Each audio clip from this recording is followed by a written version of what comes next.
जय परमेश्वर भाइयों, हिंदू मुसलमान अंग्रेज सभी देवता लोगों को जय परमेश्वर। तो भाइयों, साधन नवदास महाराज लिखी किताब जगत हितकार ने पेज नंबर 174 से पढ़ करके सुनाते हैं। तो भाइयों, साधन नवदास महाराज ने यह जगत हितकार ने किताब तमाम जान के बच्चे बचने के वास्ते बनाई है। तो भाइयों, हिंदू मुसलमान अंग्रेज साधु संत पंडित फकीर राजा महाराजा और सातों आठों विलायतों के राजा बादशाह व रैयत सबके आगे हाथ जोड़ करके अर्ज करते यह किताब जगत हितकार ने एक बार जरूर पढ़े और पढ़ करके इंसाफ करे। तो भाइयों, यह किताब इंसाफ के वास्ते पढ़ करके सभी संसार के लोगों को परमेश्वर के लेखे सुना दे। तो भाइयों, हिंदू मुसलमान अंग्रेज भाइयों से हाथ जोड़ करके अर्ज करते हैं। तो भाइयों, यह किताब साधन नवदास महाराज के मूल से मुलाजिम होने के नाते पढ़ करके सभी संसार के लोगों को सुनाते। तो भाइयों, संसार के बच्चे मरते हुए साधन नवदास महाराज ने देखा था। तो भाइयों, संसार के बच्चे जिंदा रहने के लिए यह किताब जगत हितकार ने साधन नवदास महाराज ने बनाई है।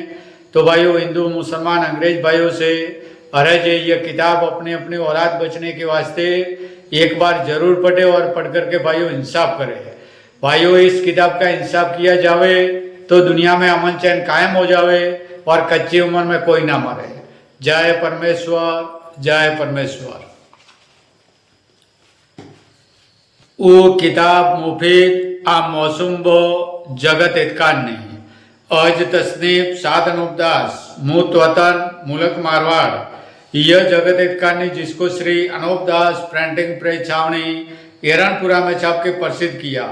तारीख 17 अप्रैल सन 1909 जा वैशाखवती 12 सम्मत 1965। जय परमेश्वर भाइयों, पेज नंबर 174।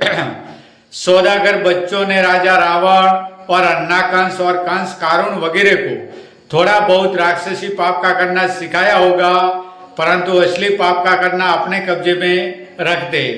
फिर यह बात काबिल ख्याल करने की है कि जिन लोगों ने पहले जमाने में राक्षसी पाप चलाया था और उन पाप करने वालों का पाप करना जाहिर हुआ, तो तमाम जान के लोगों ने उस पाप का जुल्म करने वालों को गारत करके छोड़ाया कि जो जुल्म करने वालों की औलाद को भी जिंदा नहीं छोड़ा, और यह समझा कि जब हम ऐसे बुरे काम करने वालों को मैं औलाद के गारत कर देंगे तो जान में फिर कोई पाप का करने वाला नहीं होगा, तो तमाम जान को हर तरह से आराम मिलेगा।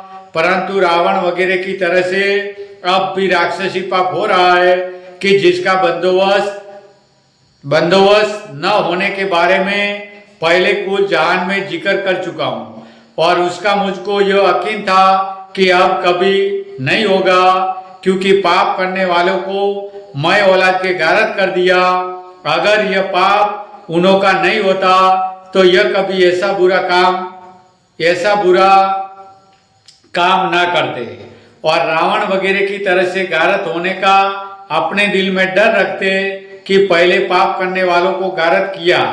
अगर हम लोगों को भी संसार के लोगों को खबर पड़ गई तो हमारी भी हालात पाप करने के सबब से बुरी करेंगे।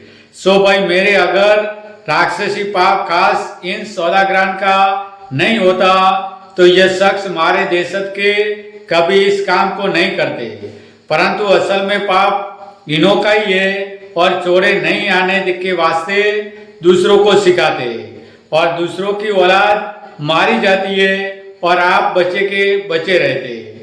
इससे यह बनिए बराबर पाप को करवा रहे, क्योंकि इन्होंने अपने राक्षसी पाप के जादू से तमाम हिंदुस्तान को गारत कर दिया और दूसरी बादशाहों को भी गारत किया चाहते, जिसका हाल मुझको इस वजह से मालूम हुआ कि मुझको इन सौदागर बच्चों ने अपने राक्षसी पाप से तरह तरह की तकलीफें दी है, जिससे इन्हों का कुल जाल जाहिर हो गया, जिसको मैं साफ तौर से लिख चुका हूँ। परंतु हिंदुस्तान के हिंदू मुसलमानों को तो अब तक इन्हों का इस हाल से ना वाकिफ है और ना अब तक उन्हों को किसी कदर भी ख्याल होता है और न कहने से यकीन होता है, और ऐसी अकल खराब हो गई है कि जैसे शराबी आदमी की अकल खराब हो जाती है और उसको अपने शरीर की खबर नहीं रहती है और न कुछ घर का कारोबार कर सकता है, सो यह राक्षसी पाप के सबब से अकल खराब हो गई है, जिससे बनियों के जाल की पहचान अब कहने से भी कोई साहब नहीं कर सकते और न ख्याल करते। जय परमेश्वर भाइयों, जय परमेश्वर।